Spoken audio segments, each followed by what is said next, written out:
के धुला मोर पाँव में बसे, तोर हंसी सुन के मन धीरे धीरे हंसे।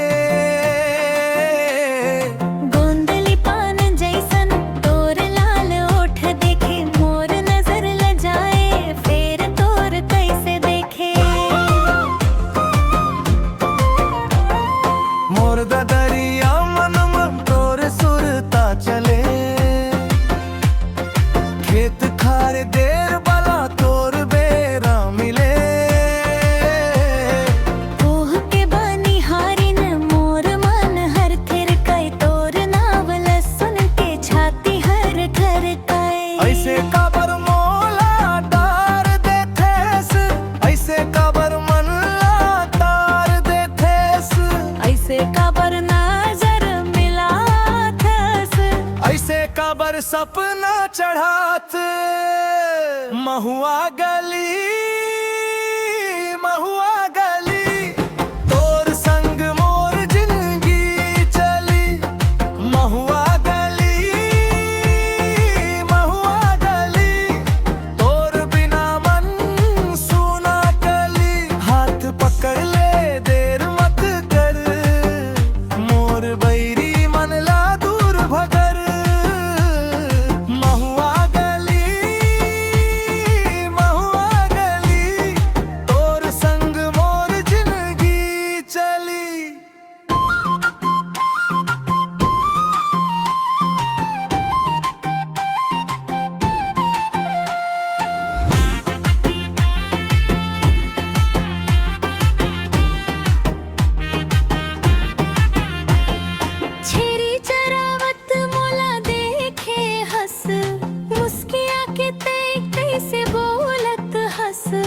माटी के महक मन तोर बास बसे, मोर कंगना जैसन तोर याद सजे।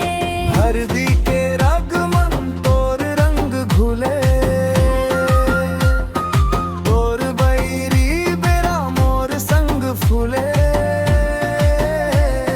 दुआरी के छाव मन तोर आस रहे, तोर एक झलक ला मोर सांस कहे। ऐसे काबर मोला डार देथस, ऐसे काबर मन ला तार देथस, ऐसे काबर नजर मिलाथस, ऐसे काबर सपना चढ़ाथ। महुआ गली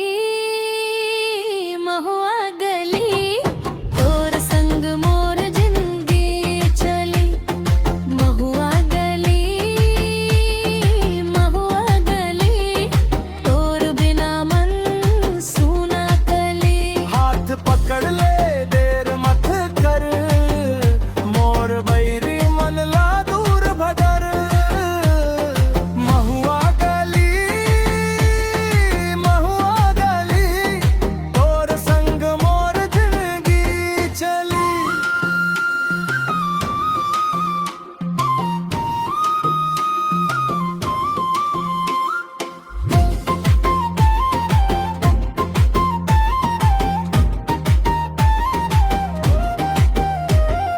रतिहा के बादर अब हटेला, मोर मन के डोरी तोरे बंधेला।